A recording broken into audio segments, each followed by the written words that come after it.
So last Bible study na pag-aralan natin doon ang 4 na klase ng lupa or puso na nakakarinig ng gospel. At ang seed na nahulog sa good soil or yung matabang puso na ihananda ng Panginoon, ang siya lamang tumubo at nagkaroon ng bunga. Makikita natin dito na apart sa pagkilos ng Panginoon sa puso ng tao, walang makakaunawa sa gospel at walang tatanggap nito. Dahil lahat ng tao ay dead in spirit, patay ang kanilang espiritu, okay? Dahil sa kasalanan. Nasa Ephesians yan. Kaya kailangan pang kumilos ang Diyos at bigyan tayo ng bagong puso para tanggapin natin ang gospel na ino-offer sa atin ng Panginoon. Kaya all glory and praises belong to our God. Ngayon sa aaralin natin, makikita natin ang isa pang talinhaga or parable about naman sa light. Dito ipapakita ng Panginoon na ang taong nakatanggap ng salvation ay magsisilbing parang ilaw sa madilim na mundo na ito. At sa next topic, ipapakita naman ni Jesus na ang heavenly relationship ay mas mahalaga kumpara sa earthly relationship dahil ito ay eternal. So simulan na natin himayin ang ating passages for today. Dito tayo sa parable of the lamb muna, okay? No one after lighting a lamp covers it with a jar or puts it under a bed, but puts it on a stand so that those who enter may see the light. So favorite ni Jesus ang story na ito dahil ginamit din niya ito sa Luke chapter 11 verse 33 and Matthew 5 verse 15. Itong simple parable or story na sinabi ni Jesus dito ay self-explanatory and easily understood. Dahil totoo naman na walang magsisindi ng lampara or kandila na siyang gamit nila sa time na ito, okay? And after lighting a lamp, covers it with a jar. Walang taong nasa tamang pag-isip ang bubuksan ng kandila or lampara tapos tatalok ba nito ng jar or puts it under a bed. Yung bed na tinutukoy dito ay hindi katulad ng bed natin na may mga paa, okay? Ang bed na sinasabi dito ay blanket na nirorolyo. Kapag matutulog na sila, ilalatag nila ito at sa umaga naman, irorolyo nila. Ano ba ang purpose ng blanket kapag may malakas na apoy? Even sa time natin ngayon. Di ba? Para patayin ang apoy. So tulad ng nasabi ko kanina na pointless at walang tao na nasa tamang pag-iisipang sisindihan ng lampara para lang patayin ito. Dahil ang purpose ng lamp is to give light, para magbigay liwanag. Kaya walang magka-cover nito to extinguish the light after lighting it up. Instead, lamps needed to be placed on a stand so that those who enter may see the light. So ano ang gustong i-point out ni Jesus dito sa ibinigay niyang parable? Ang light ay madalas gamiting metaphor sa scripture for holiness, for truth, and also for spiritual life in Christ. Pero dito sa parable na ito, ang specific feature na gustong i-communicate ni Jesus Christ through this parable is that true disciples don't hide the truth of the gospel. Instead, they proclaim it to others. Hindi tayo iniligtas ng Diyos para lang sa ating sarili, kundi upang gamitin niya sa pagpapahayag ng good news sa ibang tao. Ang sabi nga ni Apostle Peter sa 1 Peter 2:9, pakibasa, Ate Hana.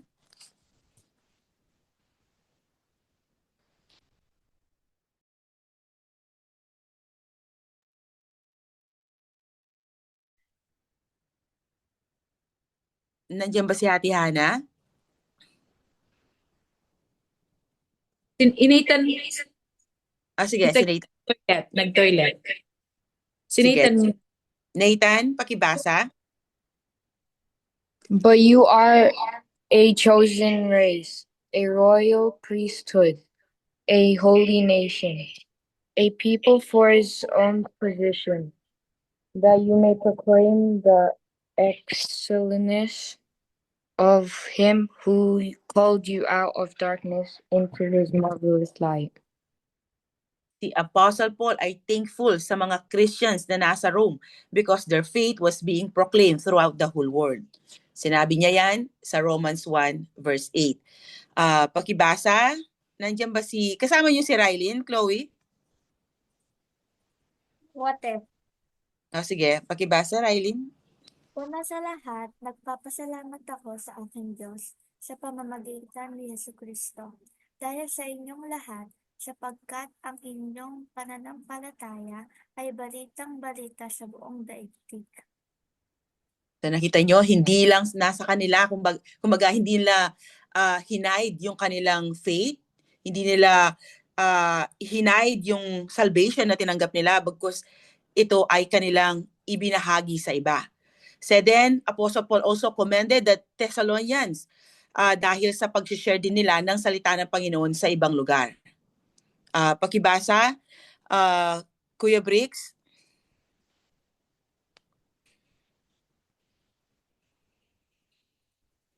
Sapagkat hindi lamang ang salita ng Panginoon ang lumalaganap sa ano po to, Tita Grace?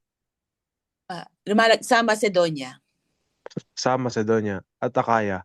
Sa pamamagitan ninyo, ang inyong pananampalataya sa Diyos ay nabalita rin sa lahat ng dako, kaya't hindi na kailangang magsalita pa kami tungkol dito.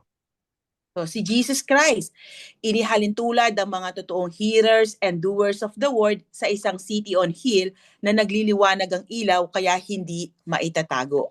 Sabi dito, you are the light of the world. A city set on a hill cannot be hidden.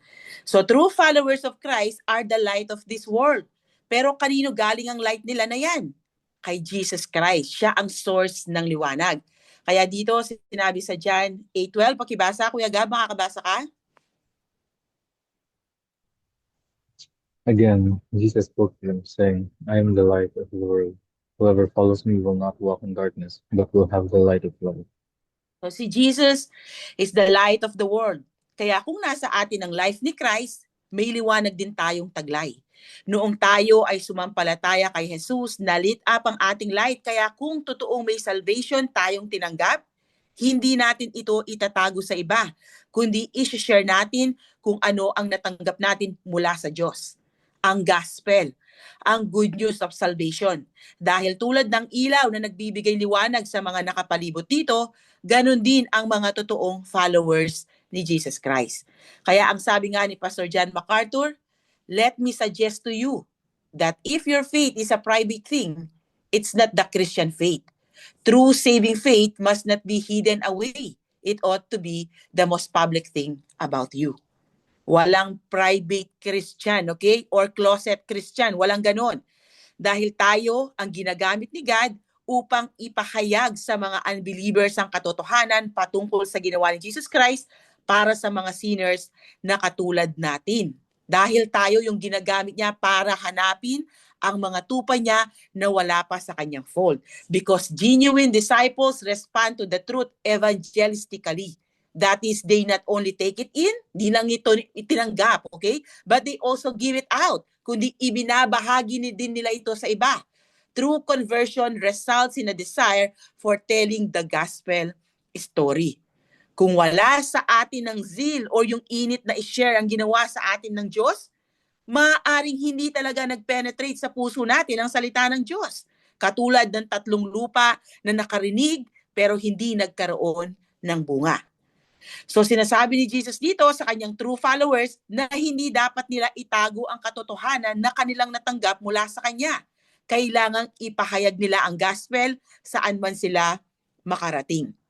At ang isa pang reason kung bakit ibinigay ni Jesus ang parable na ito ay para ipaalam sa mga disciples niya na hindi sila ang magbibigay judgment sa mga Hudyo na nireject si Jesus Christ. Diba sa Luke chapter 8, dito rin yun, di ba? Verse 10, ang sabi ni Jesus sa kanila, He said, to you it has been given to you to know the secrets of the kingdom of God, but for others they are in parables, so that seeing they may not see, and hearing they may not understand. So tulad ng napag-aralan natin last Bible study, na ang parable ay act of judgment ni Jesus sa mga nag-reject sa Kanya.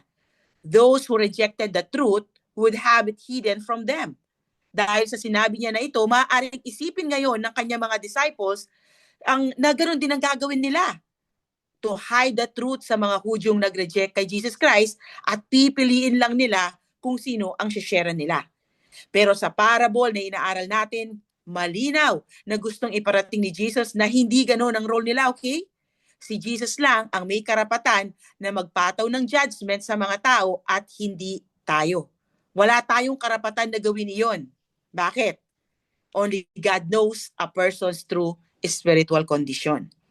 Ang role natin as a follower of Christ is to obey the Great Commission. Pakibasa, Ses? Kaya't humayo kayo. Gawin ninyong alagad ko ang mga tao sa lahat ng mga bansa. Bautismuhan ninyo sila sa pangalan ng Ama at ng Anak at ng Espiritu Santo. Turuan ninyo silang sumunod sa lahat ng inuutos ko sa inyo. Tandaan ninyo, ako'y laging kasama ninyo hanggang sa katapusan ng panahon. Huwag niyong patawanin yung mga nagbabasa. So make disciples at mag-witness patungkol sa ginawang pagliligtas ni Jesus Christ sa atin ang role na iniwan sa atin ng Panginoon. Ganun din, may mababasa din tayo sa Acts 1:8. Ang pag-witness naman, pakibasa, Laika? Subalit tatanggapin kayo ng kapangyarihan pagbaba sa inyo ng Espiritu Santo at kayo'y magiging mga saksi ko sa Jerusalem, sa buong Judea at sa Judea at sa Samaria at hanggang sa dulo ng daigdig. So ang gustong i-point out ni Jesus sa verse 16 is that truth about the kingdom o yung salvation na ino-offer ni Christ is meant to be shared, revealed, and not hidden. Tulad ng isang lampara na inilalagay sa stand to give light sa entire house, the message of the kingdom, the gospel of salvation, should be visible to others sa pamamagitan ng ating mga pamumuhay at pagwi-witness sa kanila. Ginamit niya ang metaphor na ito in connection to the parable of the sower na na-discuss natin last Bible study to remind his listeners that once they receive the word, they are meant to shine with it, not conceal it, okay? Kung talagang tinanggap nila ito, kung talagang may salvation silang tinanggap. Tulad ng good soil na nakita sa kanya ang bunga, ganun din ang mga totoong followers ni Christ. Makikita sa kanila ang bunga ng salvation na kanilang tinanggap. Magiging evident ang ginawa ng gospel sa kanilang mga pamumuhay. And verse 17, for nothing is hidden that will not be made manifest, nor is anything secret that will not be known and come to light. So hati ang opinion ng mga commentators dito sa verse na ito. Pero simple lang naman ang gustong sabihin ng verse na ito. And it has something to do with authenticity. What a person is on the inside. Whether it's the truth of God's word or the truth about something else, God sees everything. And nothing is hidden that will not be made manifest. Dito sa inaaral natin, specifically, napapatungkol ito both to the revealing of God's kingdom and to the revealing of people's responses to it, yung kanilang naging responses sa gospel. Kung ano ang totoong nasa loob ng tao, eventually ito ay lalabas. Kaya kung nasa iyo ang katotohanan, possessor ka ng eternal life, imposibleng hindi ito makita sa buhay mo. This verse reinforces verse 16, that truth will eventually come out, tulad ng ilaw na nakikita ang kanyang liwanag. In other words, there's nothing secret that will not be known and come to light. Sa context ng inaaral natin, ang ibig sabihin nito, darating ang araw, malalantad ang totoong kondisyon ng puso ng isang tao. Generally speaking, time and truth go hand in hand. Kaya nga madalas gamitin ang kasabihang, time is the ultimate truth teller. Ibig sabihin, given enough time, the truth about his salvation will come out for men to see. Siyempre sa Diyos hindi na yan hidden, okay? Alam niya kung totoong saved or hindi ang isang tao. Pero sa ating mga tao, hindi natin ito makikita unless tumalikod na ito sa kanyang pananampalataya.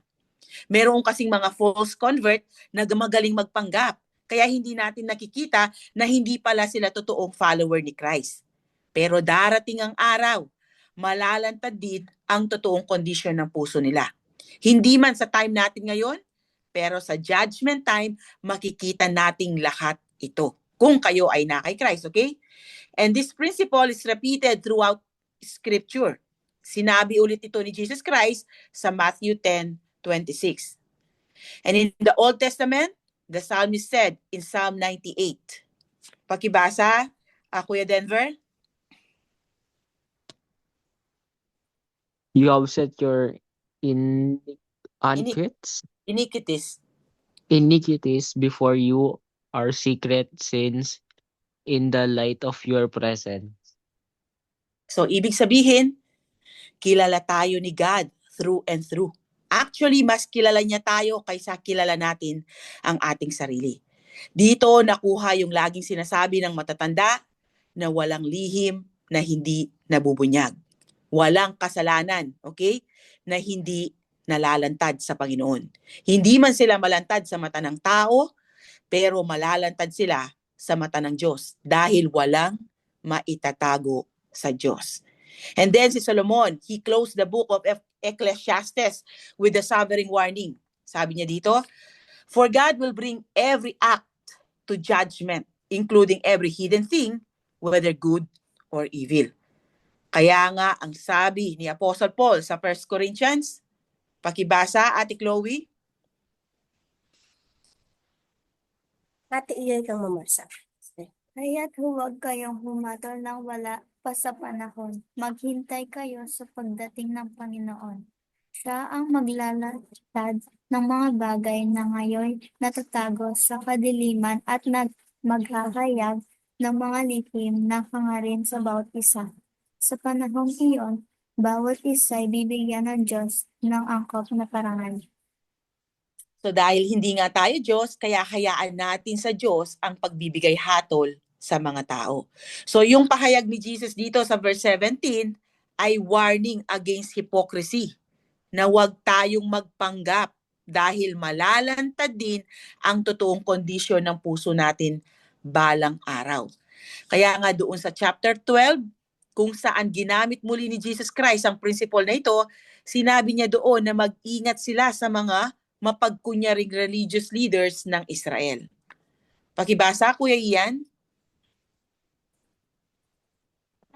Meanwhile, a crowd of many thousands came together so that they were trampling on one another. He began to say to his disciples first, be on your guard against the leaven of the Pharisees, which is hypocrisy. There is nothing covered that won't be uncovered, nothing hidden that won't be made known. Okay, so since itong phrase na ito dito sa chapter 12 clearly refers to exposing hypocrisy, most likely ganun din ang meaning nito dito sa verse 17 na inaaral natin. Lahat ng pagkukunyaring ginagawa ng tao will eventually be uncovered because there's nothing covered up that won't be uncovered. Nakakatakot ito, di ba? Ganun din sa atin, hindi lang sa mga unbeliever, ganun din sa atin dahil alam lahat ng Panginoon ang ginagawa natin. And in light of the coming judgment, Jesus called for self-examination on the part of those who claim to be His disciples. Sabi nga ni Apostle Paul sa 2 Corinthians 13:5, pakibasa, si Ate Hana, nandyan na ba?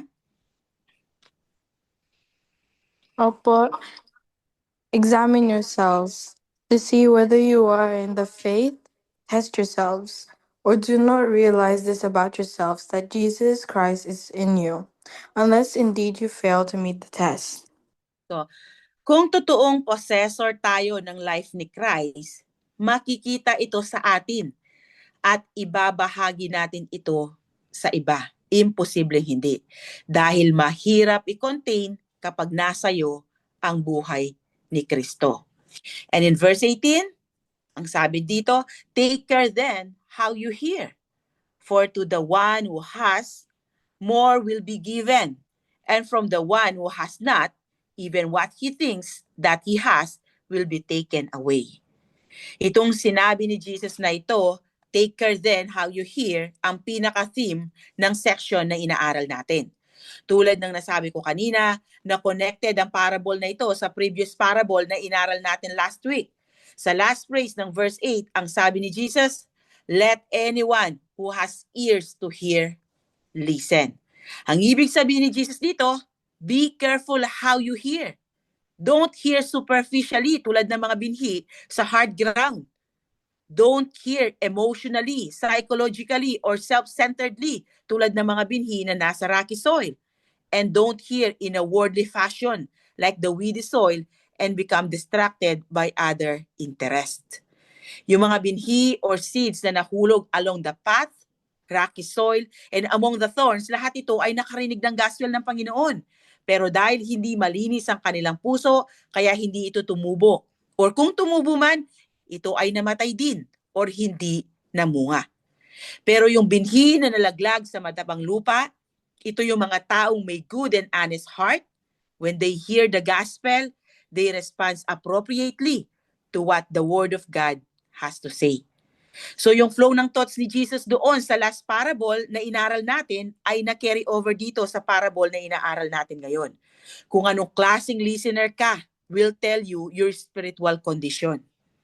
Ikaw ba ay nakikinig pero walang naririnig? Ibig sabihin, hindi makaunawa kaya walang action? Or ikaw ay doers of the word and not hearers only? Alin kayo sa dalawang categories ng mga tao? Babala ito sa mga tao, lalo na sa mga nagkiklaim na sila ay followers ni Jesus Christ, pero hindi nakikita sa kanilang pamumuhay ang pagiging Kristiyano, ang pagiging born again. Yung buhay ni Christ ay hindi nakikita sa kanila. At makikita natin dito na matindi ang consequences nito, both positively and negatively. So positively sa kanyang mga totoong disciples, for to the one who has, more will be given. The good soil is marked by varying levels of productivity, but it certainly produces the fruit of salvation. Tulad ng sabi ni Jesus sa kanyang mga apostles sa upper room, bago ang kanyang kamatayan sa cross. Pakibasa, Kuya Nathan. My Father is glorified by this, that you may produce much fruit and prove to be my disciples. You did not choose me, but I chose you.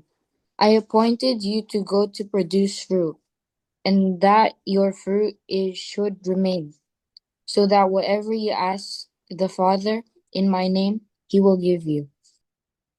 Constant production of fruit, watered by the continuous flowing stream of divine grace, marks true disciples of the Lord Jesus Christ.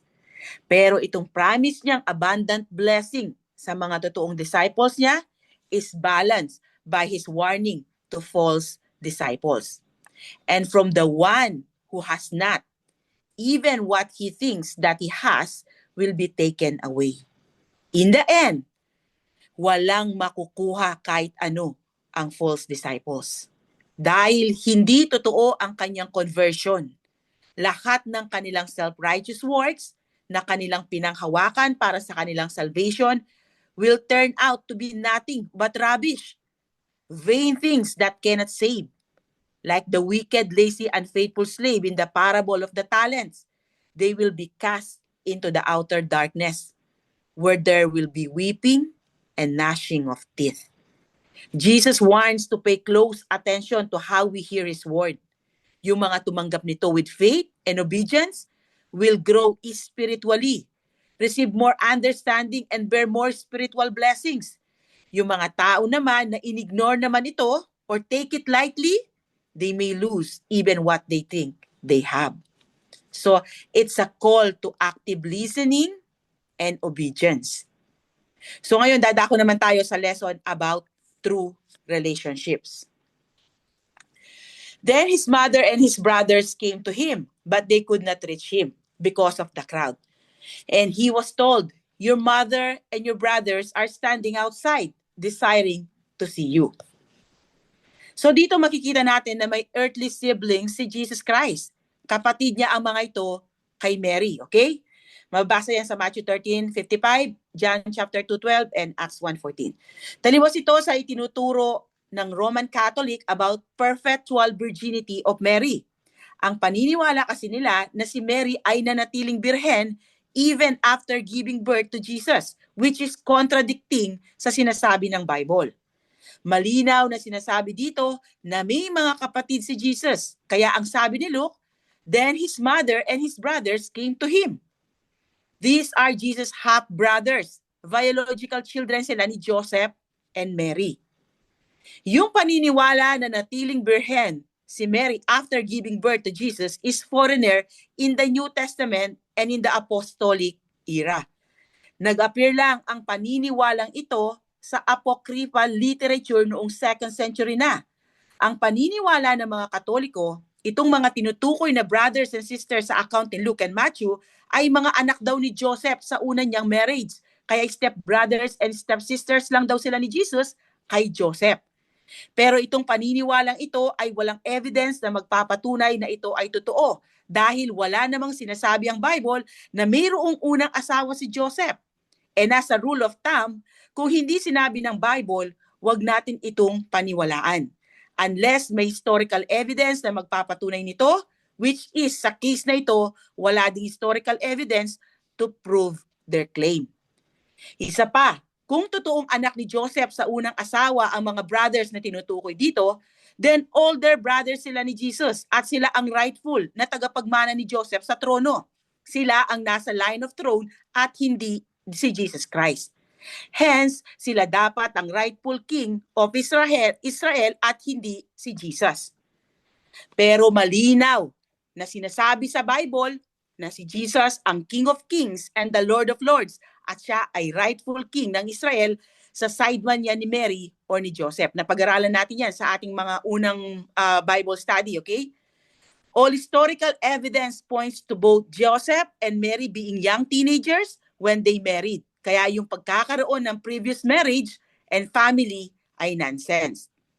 Yung iba naman, sinasabi nila na hindi daw ito totoong mga kapatid ni Jesus, kundi pinsan lang daw niya. Pero ang word na brothers dito sa Greek ay adelphos. At ang pinaka-main definition nito ay a brother, whether born of the same two parents or only of the same father or mother, yung half-brother or half, half-brother niya sa kanyang mother side or sa kanyang father side, okay? Hindi ginamit ang word na ito patungkol sa cousin. When Apostle Paul referred to Barnabas' cousin, Mark, he used the word anepsios. Masahin natin sa Colossians 4:10. Pakibasa, Kuya Gab. Aristarchus, my fellow prisoner greets you, and Mark, the cousin of Barnabas, concerning whom you have received instructions. If he comes to you, welcome him. So ang cousin na word dito ay anepsios sa Greek at hindi adelphos, tulad ng ginamit kanina sa word na brother. Kaya malabong pinsan ni Jesus ang brothers na tinutukoy dito. Further evidence that these were Jesus' actual brothers comes from Psalm 69, yung messianic prophecy patungkol sa Messiah. Pakibasa, Kuya Briggs.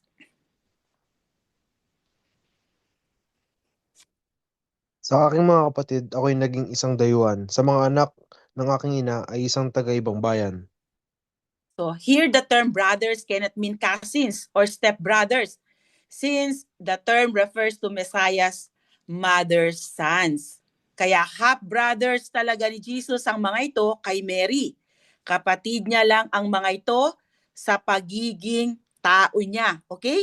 Sa kanyang pagiging tao, dahil sa kanyang pagiging Diyos, He's the only begotten Son of God at wala siyang nanay. Kaya kapatid niya lang ang mga ito sa nung siya ay nagkatawang tao. Okay? Clear tayo doon.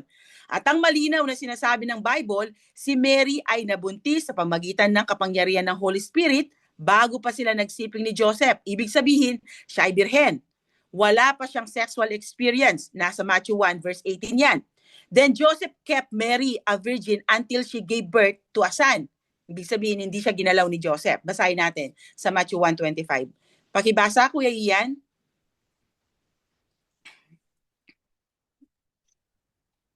Ngunit hindi niya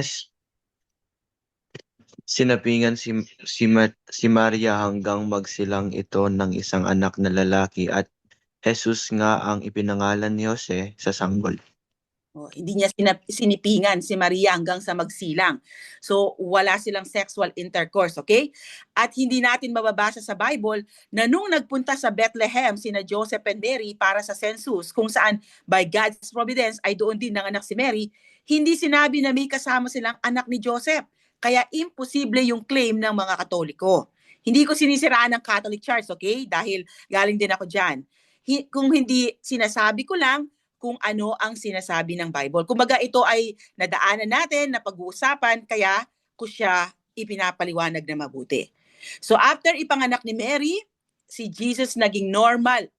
After ipanganak ni Mary si Jesus, naging normal na silang mag-asawa ni Joseph. Ibig sabihin, sinipingan na siya ni Joseph, kaya nagkaroon sila ng mga anak na babae at lalaki na mababasa natin sa Bible. Kaya dito sa inaaral natin, his mother and brothers arrived at the place where Jesus was teaching, but they could not reach him because of the crowd.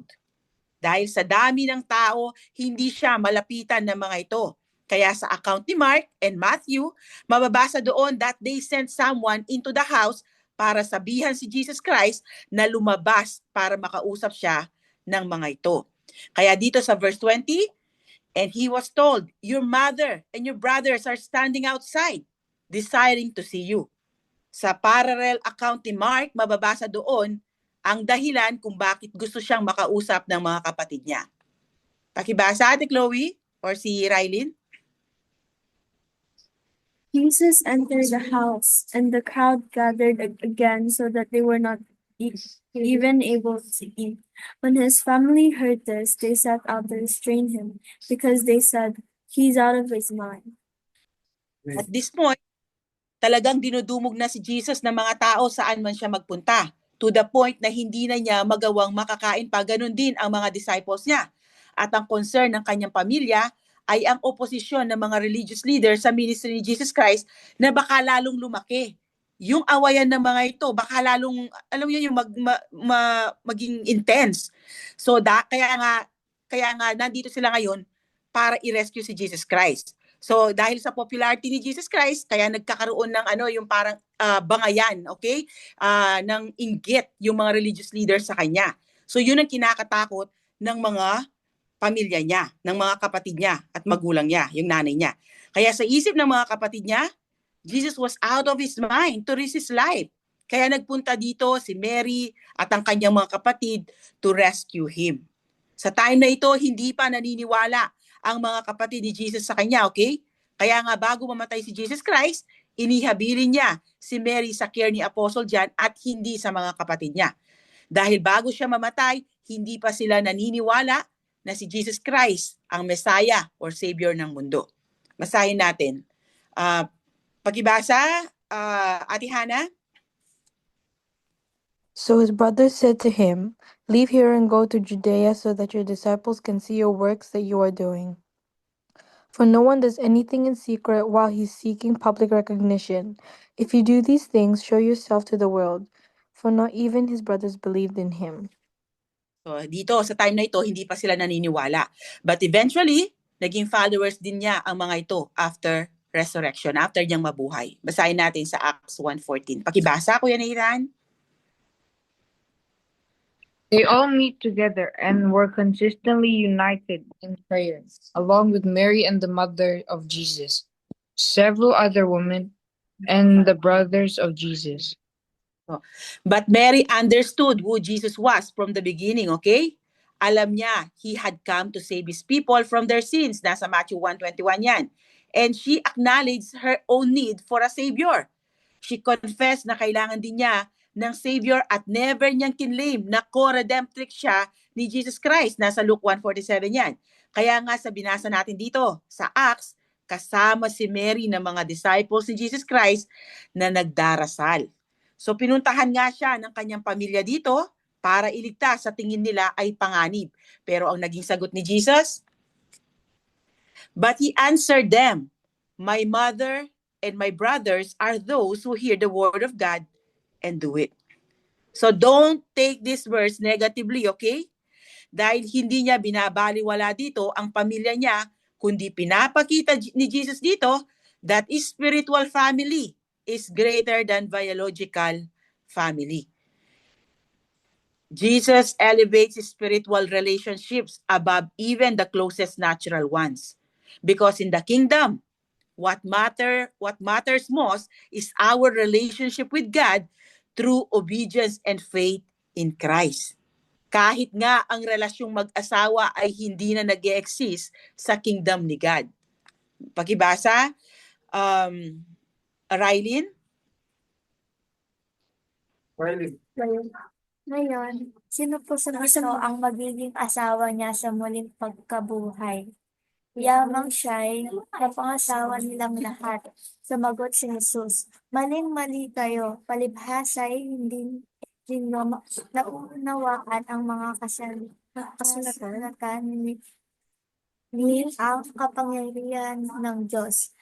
Sa muling pagkabuhay, ang mga tao'y hindi na mag-aasawa, sila ay magiging tulad ng mga anghel sa langit. So lahat ng relasyon na meron tayo sa lupa ay panglupa lang. Dito lang sila sa earth. Dahil kung hindi nila tinanggap ang regalong kaligtasan ng Diyos through Jesus Christ, magkaiba ang magiging eternal destination natin sa kanila. Yung pamilya natin, yung loved ones natin, okay? Kung hindi nila tinanggap yung regalo ni Jesus Christ na kaligtasan, syempre magiging iba yung ating eternal destination sa kanila. Kaya sa huli, ang mananatili lang sa atin ay ang relasyon natin sa ating mga kapatid sa pananampalataya. Dahil sa kingdom ni Christ, tayong lahat na sumampalataya sa ginawa ni Jesus na pagbabayad sa penalty ng ating mga kasalanan ay adopted children ni God. Kaya ang point ni Jesus Christ dito is that relationships to Him are not defined in human terms or by physical or family ties. Mas mahalaga sa Kanya ang spiritual na relasyon kaysa sa earthly relationship. At ang itinuturing niyang pamilya are those who hear the word of God and do it. Hindi siya indifferent sa kanyang pamilya dito, okay? Pero hindi rin siya sunod-sunuran sa kanila. Dahil ang sinusunod niya, lalo na noong nagsimula na ang kanyang earthly ministry, ay ang kalooban ng kanyang amang nasa langit. At ang principle na ito ni Jesus ay inulit niya sa chapter 11. Pakibasa, Kuya Bricks.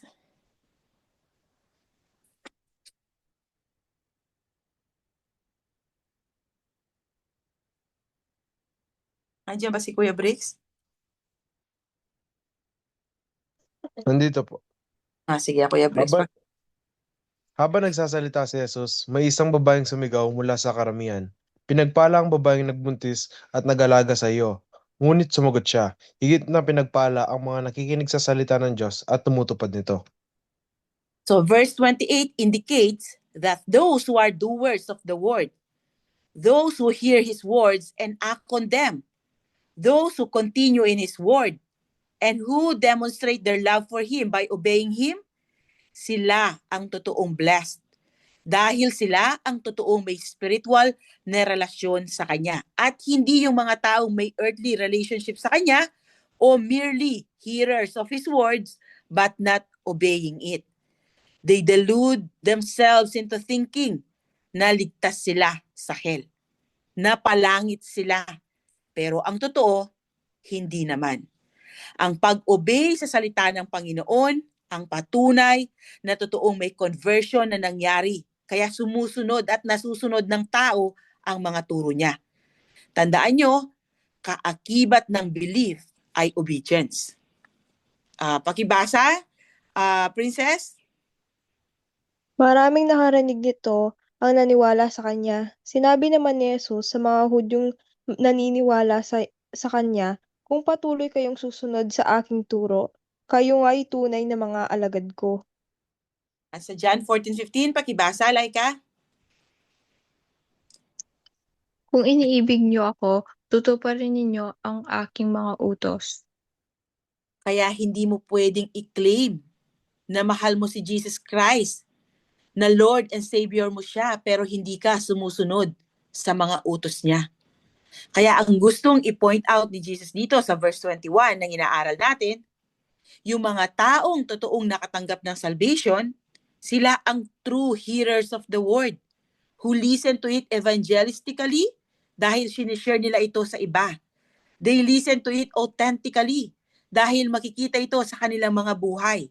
Makita ang bunga ng salvation na kanilang tinanggap na patunay na sila ay totoong saved.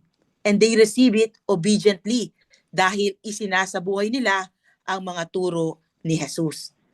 Ang challenge ni Jesus Christ para sa lahat is to take care how we listen. Ang sabi nga ni James, sa James 1:22-25, pakibasa, Ate Hana. But don't just listen to God's word. You must do what it says. Otherwise, you are only fooling yourselves. For if you listen to the word and don't obey, it is like glancing at your face in a mirror. You see yourself, walk away, and forget what you look like. But if you look carefully into the perfect law that sets you free, and if you do what it says and don't forget what you heard, then God will bless you for doing it. So only those who obey His teachings ang may totoong relasyon sa Kanya. Dahil madaling mag-claim, di ba, na naniniwala sila sa Kanya. Madaling sabihin, kilala ko si Jesus Christ. Even nung hindi pa ako mananampalataya, kilala ko si Jesus Christ sa pangalan. Pero hindi ko nasusunod ang mga turo niya dahil hindi ko sila alam. Okay? Kaya yung mga nag-o-obey lamang, sumusunod sa mga turo ni Jesus Christ, ang totoong ligtas, ang totoong may relasyon sa Kanya. Dahil sila lang ang may kakayahan na sumunod sa mga utos niya. Hindi natin ito masusunod sa ating sariling kakayahan, okay? Kailangan pang palitan ng Panginoon ang ating puso, bigyan tayo ng bagong puso, yun yung sa Ezekiel 36, at ganun din manahan ng Holy Spirit sa atin upang makasunod tayo sa kanyang mga ipinag-uutos. So in summary, Jesus isn't being disrespectful to His family, but is making a powerful statement. Spiritual relationships rooted in obedience to God are even deeper than biological ones. His true family are those who hear and obey God's word, which ties back to verses 16 to 18. Kaya ang takeaways natin from Luke 8 verses 16 to 18, so God's truth, especially the gospel of Jesus, is meant to be seen and shared, not hidden. Dapat makita sa atin ang buhay ni Christ na ating tinanggap. At hindi lang basta makita, kundi i-share din natin ito sa iba. Tayo ay agent or ambassador ni Christ here on earth. Kaya wag nating i-take for granted ang pribilehiyong ibinigay niya na ito sa atin. Pangalawa, everything done in secret will one day be revealed. Remember, God sees everything. Wala tayong may tatago sa Kanya. Maluloko man natin ang tao, pero hindi ang Diyos. Pangatlo, how we respond to God's word determines how much we receive. Faithful listening leads to deeper understanding at syempre, abundant spiritual blessings. At yung takeaway naman natin sa Luke chapter 8 verses 19 to 21, Jesus prioritizes spiritual relationships over earthly ones. At paano na maging part sa spiritual family ni Christ? By believing and obeying God's word. Obedience creates spiritual intimacy. And last, hearing is not enough because transformation comes through action. Tulad ng nabasa natin kanina sa book ni James, na kung pinapakinggan lamang natin ang salita ng Panginoon pero hindi natin ito isinasabuhay o ginagawa, ibig sabihin walang action, dinadaya lang natin ang ating mga sarili.